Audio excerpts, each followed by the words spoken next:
weekend's Premier League football was very interesting, as it invariably is at this stage in the season. Perhaps more interesting than usual. Nobody knows who's going to win the Premier League with 4 games to go. And the identity of the Champions League contenders is also in doubt. And relegation remains open. And one of the teams that could be relegated after the weekend's games is Leeds United, because Everton got an amazing 1-0 win at home to Chelsea. I'm joined now by John Giles and Liam Brady to discuss the weekend's football. John, let's start with Leeds, Manchester City. A very, very comprehensive 4-0 win for City, which in terms of goal difference matters to City. They're only 1 goal behind Liverpool now on the goal difference charts and 1 point ahead in the league. It looked as if Leeds got a hiding, John. Oh, definitely, Eamon. It was a terrible defeat for them, as you say, with the other teams around them winning their matches. So it's difficult. I'd be for my old team, Eamon, I'd be very worried. For them, the position they're in, and the response from the manager, Jesse Marsh. You know, he said that. He said a few things. He said, first of all, he was complaining about the goals that were given. There was a free kick, and they scored from it. Leeds scored from it, and there was two set pieces, Eamon, that the marking from was very, very bad. But the worrying part was from what he said later on. He said it wasn't a 4-0 match. He also said this was a loss, but in many ways it was a win. This club is very unique, he said, and its fan base as well. This isn't me pandering to the fans. I'm just calling it as it is. Yeah. So, like what he was saying, in effect, I mean, like we've heard it all before. He said it was the top 6 got preferential treatment from the referee. Oh yeah. And I mean, it's not look. I mean, they got a hiding. That's a fact. They got a hiding in the game. So you got to accept that we got a hiding on the day. Not we making things up about, we were unlucky or it felt like a win. Wasn't. So I'd be worried about the situation because of the remarks he made after the match. And of course, Everton beat Chelsea and Burnley are on a run now. They won away at Watford. And Leeds' goal difference is shocking. It's minus 34, which means if they're level with anybody, they'll go down because of bad goal difference. Just a word about Manchester City's dominant performance. They were able to leave on the bench Bernardo Silva, De Bruyne and Mahrez. I saw the 3 of them sitting there, obviously resting them for tomorrow night's match in Madrid. But it's pretty awesome to be able to rest players of that calibre and go out and hammer your opponents. Yeah, it was very good performance, I mean. That was coming after the Liverpool result, which a lot of pressure goes on. So it's a great race between two great teams at the moment. Liverpool did, as we know, extremely well. They won 1-0 at Newcastle, but won well. So City was up. It was up. It on paper, it looked to be it could have been a very, very difficult match for City. Yeah, and it wasn't. They played extremely well, won it well, and took the 3 points, and that was it. Now, another huge game, Liam, was Arsenal's game away to West Ham. West Ham is not an easy place to go since David Moyes has been there, and yet they got a 2-1 win. They toughed it out, it seemed to me. It wasn't brilliant, but it was a win. Yes, that's all that matters now, Eamon, isn't it? The 4th place is up for grabs. Champions League football next season, and it looks like it's Tottenham and Arsenal going to be fighting it out, which is amazing because they've got to still play one another at White Hart Lane. So, you're right. It was scrappy from Arsenal. 2 goals from the centre-backs, but, it was all about winning. I think they were a little bit fortunate to be playing West Ham in between West Ham's semi-final of the Europa against Eintracht Frankfurt. They played during the week on Thursday, so they would have been feeling the effects of that. And then they're looking at trying to, although they lost at home, they're looking at trying to get through on this Thursday as well. So I think Arsenal got them at the right time. Now, this new player Arsenal have, Nketiah, if that's the right pronunciation, people are beginning to talk about him in very complimentary terms. What's your take on him, Liam? He's a young guy. He's scored a couple of important goals. I actually signed him, and Chelsea let him go. Yeah, Chelsea let him go as a 12-year-old, and he came on trial. One of our scouts said, he's worth having a look at. And he was only a very slight lad now. Then he's grown into a really strong lad now. He always got goals in the schoolboy teams. Yes. But that's one thing he hasn't done in the Premier League. He hasn't scored enough yet, but he's playing with a lot of confidence at the moment. I think that game he played against Chelsea, he was really, really good, and that's given him a lot of confidence. So he's leading the line. He's got a bit more dynamism compared to Lacazette, and Arteta has put in his faith in them. Now, whether he's the answer to our centre forward problems or not, I think that's still in doubt. I think we need to buy a centre forward for next year, particularly if we're in the Champions League. Yeah, John, Spurs are 2 points behind Arsenal. They both played the same amount of games, but Arsenal have to go to Spurs, and this is Antonio Conte's Spurs, which is a tougher proposition than the previous Spurs. And Spurs also have to go to Anfield next weekend, which is a tough game for Liverpool, I imagine. It's tough to call whether Arsenal or Spurs will make it. I'd have a feeling with the home game to come, Spurs might have a little edge. Yeah, well, Conte, as we know, has done a great job there. I mean, as Arteta has done with Arsenal. He's got these young lads in. We talked about them. Liam knows them. They've done extremely well. They're maturing as well as players. And Conte is Conte. I mean, haven't taken over Spurs. The first time Spurs have had a manager since Pochettino was there, a real manager. Yeah. And it'd be very. I wouldn't like to be in a position to put my life on either Arsenal or Spurs at this particular time. I mean, both of them are doing really, really well. They put Manchester United and all the other teams out of the way to fight for this fourth spot. And I think it'll be fascinating to see how they come through. But I wouldn't like to have my life on either team doing it. Yeah. Amen. Yes, with all due respect to our Tottenham listeners, if we can beat Leeds at the weekend and Liverpool can beat Spurs, we'll have a 5-point advantage going to White Hart Lane. So I'm hoping that's what happens. I'm sorry to you, John, that it could be Leeds getting beat at Arsenal. And you would think that Liverpool would handle Spurs at Anfield. That's what I'm hoping. Okay, just to go to you, Liam, there was just one thing in that Leeds game. I'll go back to John, actually. The crowd behaviour was very bad, John. The Leeds crowd in one corner of the ground. They were throwing stuff on the pitch repeatedly. And at one stage, there was a 12-year-old boy or 12 or 13-year-old boy. He was throwing stuff on the pitch, and he was watching beside him were adults. Do the Leeds crowd, are they prone to bad behaviour? I can't ever remember that before. Well, like most teams, Eamon, they've had their certain amount of problems with it. But that's why I can't understand how they wouldn't be able to throw the stuff on the pitch. And I'm not condoning them for it. They shouldn't be doing it if it wasn't there. Yeah. Like, I can't understand how the Leeds club allowed that type of stuff to be around the pitch at all. I mean, I don't know where it came from, actually. I don't know what there was something on before the match.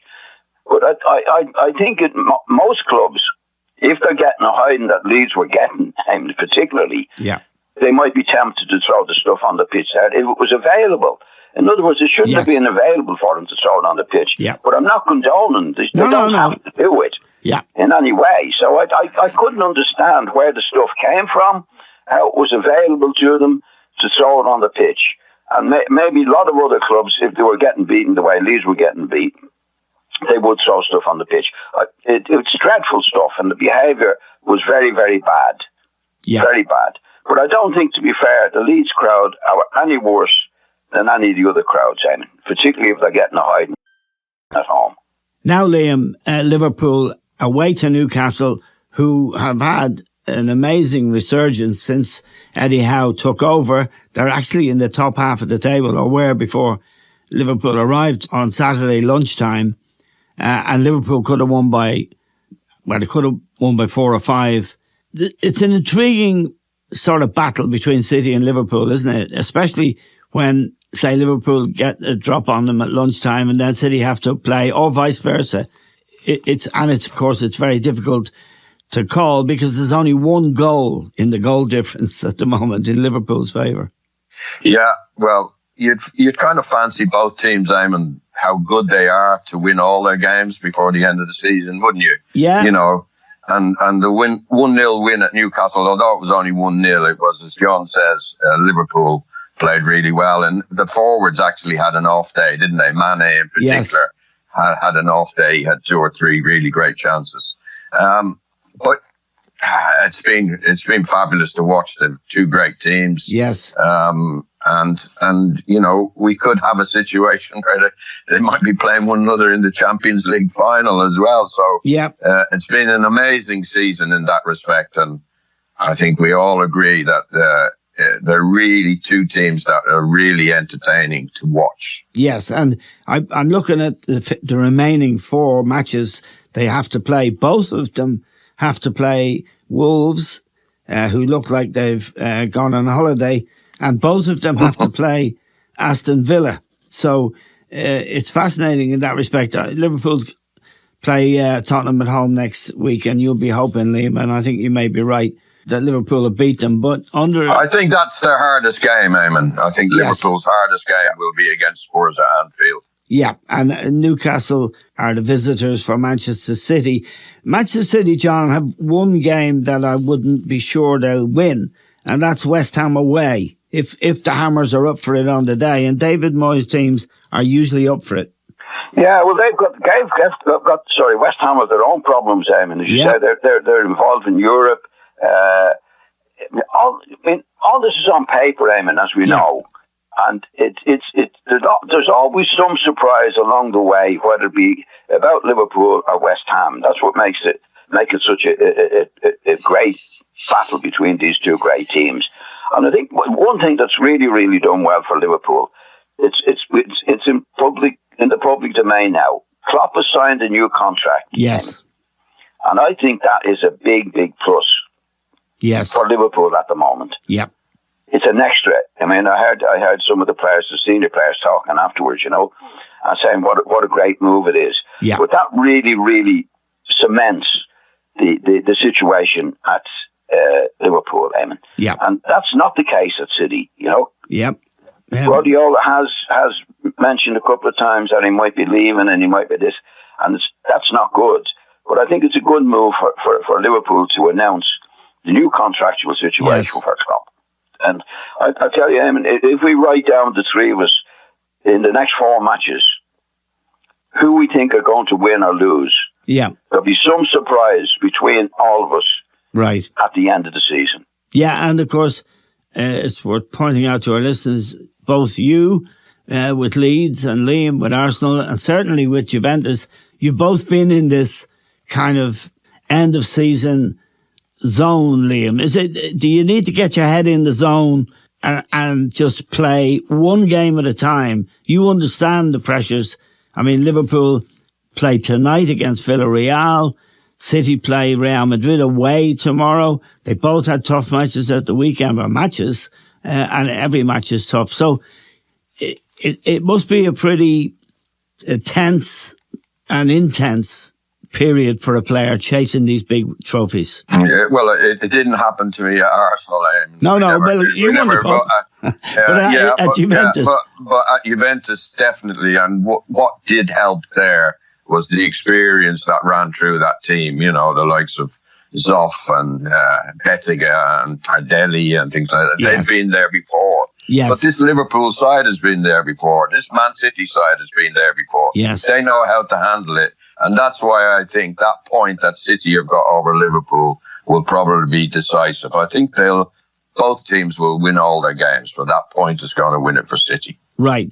John, Chelsea are imploding. In fact, there's just a slight chance that Arsenal will catch them.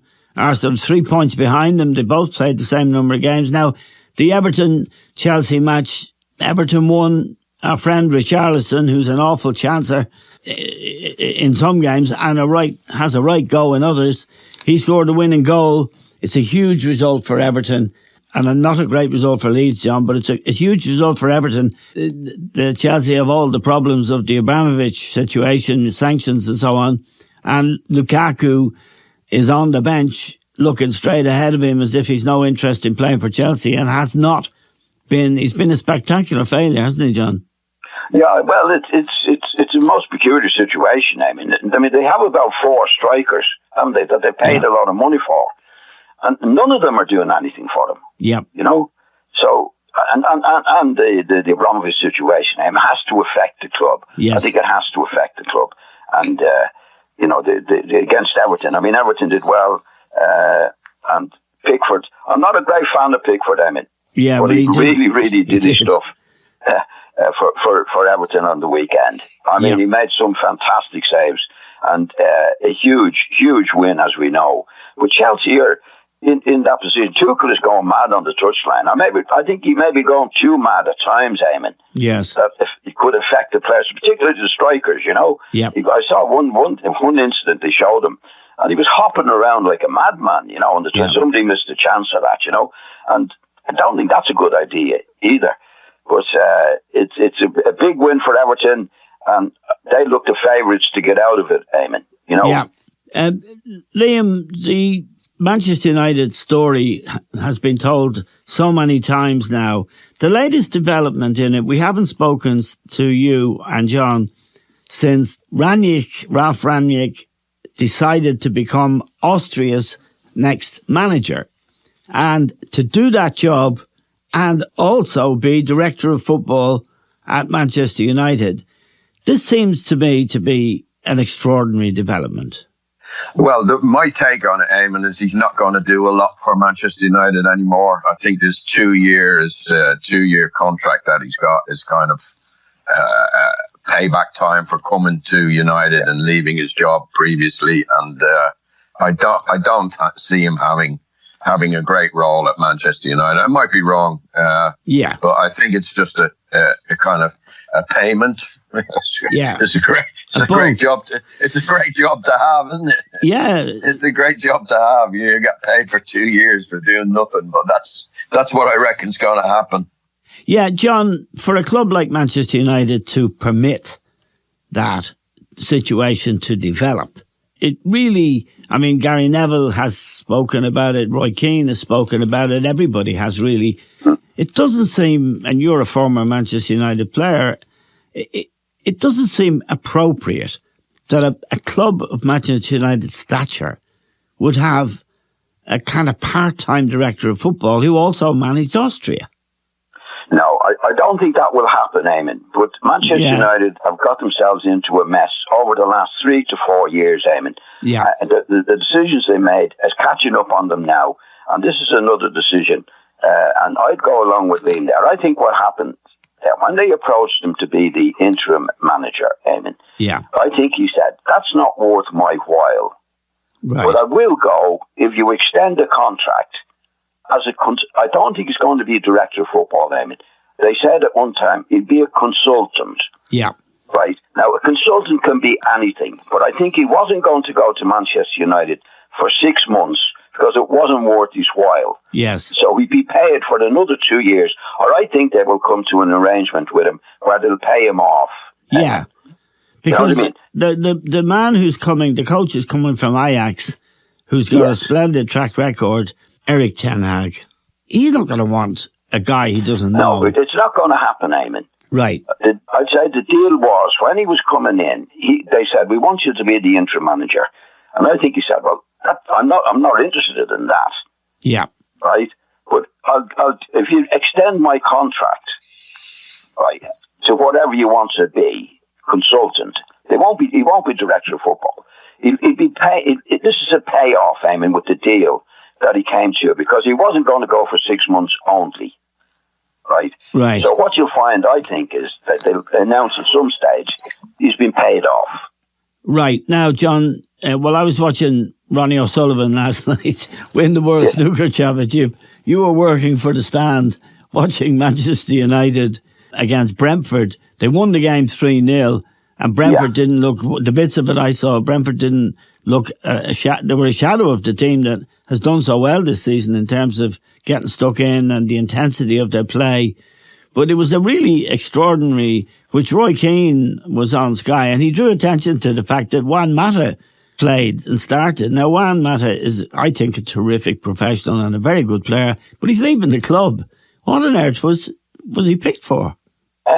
Well, I don't know. I mean, actually, there was about 3 or 4 players. Yeah, Matic, another player. Matic, another one. That won't be there at the end of the season. Yeah. So it's another thing that you can look at Manchester and say, what was that all about? Yeah.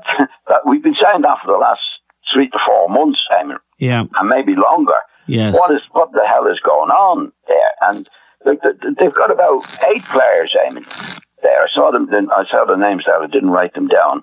That are leaving at the end of the season. Yeah. It's at least 8. Yeah. You know, and they're those 2 lads who played, as you mentioned. I don't think there's any more on the pitch leaving at the end of the season. So again, it just shows you it's another sign of the mess that Manchester United have got themselves into. Yeah, Liam, it's an extraordinary situation for a great football club to find itself in, isn't it? Yeah, it's been a mess, as John says. We say this every week, don't we? I mean, it is a mess. But at least they got a win, and they played quite well last night, I thought. You know, so, and Mata was good. You know, he has a very good brain. He probably hasn't got the legs anymore, but he has a very good football brain. So it is a mess. And I've heard that this Ten Hag wants to bring Steve McLaren back in. He does. You know, he does. Well, that's his call, I think they worked with it together in Holland when McLaren was in Holland. And I think he probably sees McLaren as his director of football. Do you know what I mean? I do, yeah. So I'd agree with John. I think Ranieri will probably get paid up and he'll go off and manage Austria. Right, just a couple of things before I let you go, guys. He was known, McLaren, John, as the Wally with the brolly. Yeah. When it was raining at Wembley and he was there with his brolly when England weren't doing so well, and he was, of course, manager of England. I'd like to run something past both of you. I don't know if you saw it, either of you. I watched Roy Keane on the after-match thing with Jamie Carragher, and Roy Keane picked his best Manchester United team of the Premier League era. Yeah. And it was quite funny. It seemed more important to Roy that you were a good guy in his terms than a good footballer. He left Paul Scholes out, John. Yes. And he played, and he picked instead Paul Ince. Now, I thought that was outrageous. Well, I was amazed at it, Eamon. Oh, you saw it? How good. I did, yeah. I was amazed that he picked Paul Ince over Scholes. Yeah, it's a no-brainer. I mean, Scholes was a hugely influential player for Manchester United, as we know, and with a lot of players influential. But the position he played in, he was the real dictator on the ball and for Manchester United. Keane did his job the way he did it, which was all action, making sure everybody was getting back when they lost the ball. But Scholes was the man had the magic, the real magic in the middle of the field, in my opinion. Paul Ince was a good player, but he didn't last 2 minutes at Manchester United. No, or anywhere else for that matter. He was a good player. But Liam, can you, I don't know if you saw it, Liam, I'm sure you probably had better things to do, but to pick Paul Ince ahead of Paul Scholes. Well, look, Roy has got a track record, hasn't he? You know, it's obviously somewhere down the line, him and Scholes have had an argument, and Roy doesn't forget those things. I remember when Henry handled the ball, he blamed Shay Gibbon for not catching the cross, not coming for the cross, and that was all to do with Saipan. You know, so I think Roy is probably maybe when he fell out at Manchester United with Ferguson and things like that, Scholes kind of distanced himself from it. That's the only thing I can think of, because it's absurd to pick Paul Ince in front of all Scholes. Well, I'm glad you both agree with me, because I was sitting there watching television, having my cocoa, and I thought, bloody hell, Roy, Come on, baby. Anyway, let's hope you have a good night tonight, Liam, with Liverpool and Villarreal, John. And you'll be watching it as well. And I hope that we can talk to both of you when Real Madrid beat Manchester City tomorrow night, and we can review what we thought might happen. But it's mouth-watering stuff, and it's great to have two great players, two great analysts. That's John Giles and Liam Brady. We're grateful to both of them, of course.